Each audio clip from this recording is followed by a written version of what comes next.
Everyone in town thought Emeka was mad.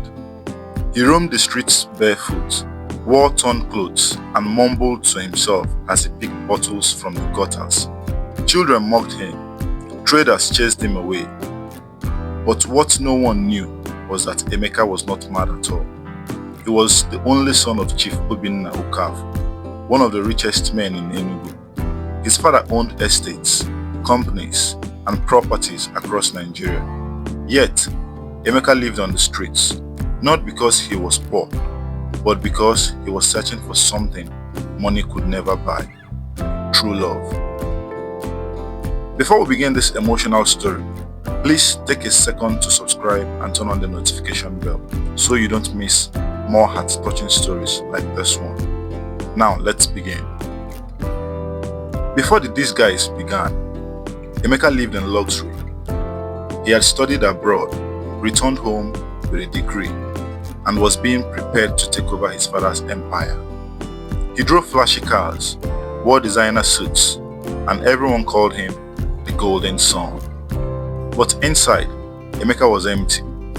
Every girl who smiled at him wanted his money. Every friend who praised him had hidden motives. He was surrounded by people, but he was completely alone. One evening, he told his father, "Papa, I want someone who will love me for who I am, not for what you have." His father chuckled and said, "My son, true love is rare, but if that's what you want, then go find it. Without your name, without your money." That single statement changed everything. The next morning, Emeka disappeared. He left his phone, his cars, and his fine clothes behind. He dressed in rags, rubbed dust on his face, and walked into the busy streets of Enugu like a broken man. People mocked him, threw insults, and some even stoned him. But Emeka smiled to himself and whispered, "If she can love me like this, then she's the one." Days passed, weeks passed. He lived under a leaking shed, begged for food, and slept beside market stalls until the day he met Chiamaka. Chiamaka was a fruit seller. Every morning, she arranged her mangoes and oranges neatly, humming softly as she walked. She was poor, yet she carried a quiet grace that no amount of money could buy. That afternoon, the sun was scorching hot. Emeka staggered past her stall, tired and dirty. People laughed at him, but Chiamaka frowned. "Nna, you look weak," she said. "Here, drink some water." She handed him a bottle of water and a piece of fruit. For a moment, Emeka just stared at her, shocked. No one had showed him kindness in months. He took the water, nodded slowly, and smiled. From that day, Chiamaka made it a habit to give him food whenever he passed. She even chased away the children who mocked him. "Stop it," she scolded. "He is someone's son too." She had no idea how right she was. Emeka continued to watch her. He saw how she worked hard under the sun, how she helped her neighbors, and how she smiled through her struggles. Her mother was sick. Her younger siblings depended on her, and yet she still found time to care for a man the world called mad. One evening, heavy rain fell. Emeka sat shivering under a small shed.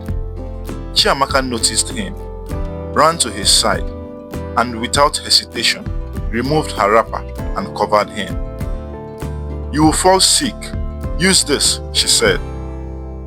That night, Emeka lay awake, tears rolling down his face. "God, if this is not love, then what is?" he whispered. A few days later, Emeka collapsed in the market.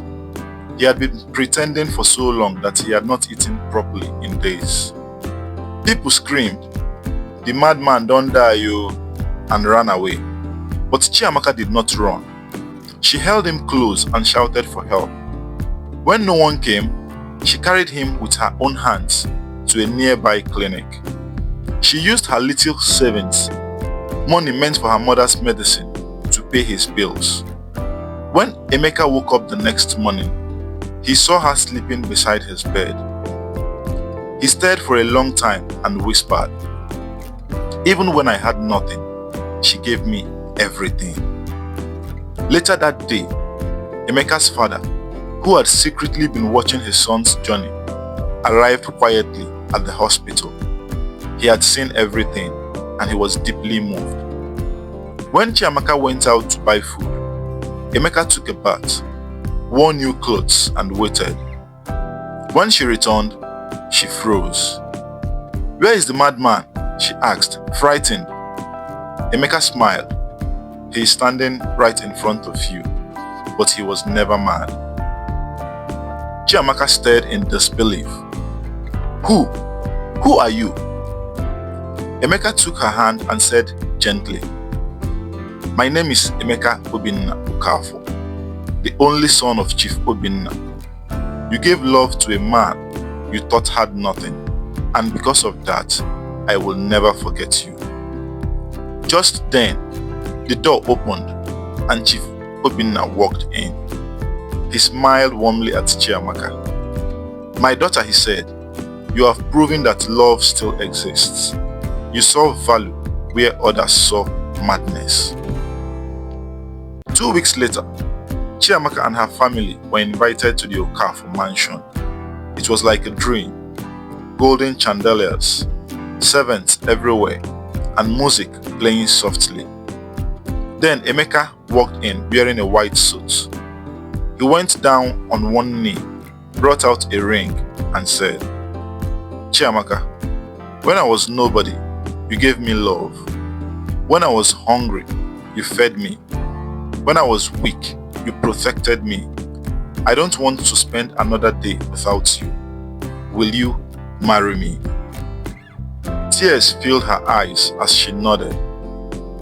"Yes, Emeka, I will marry you."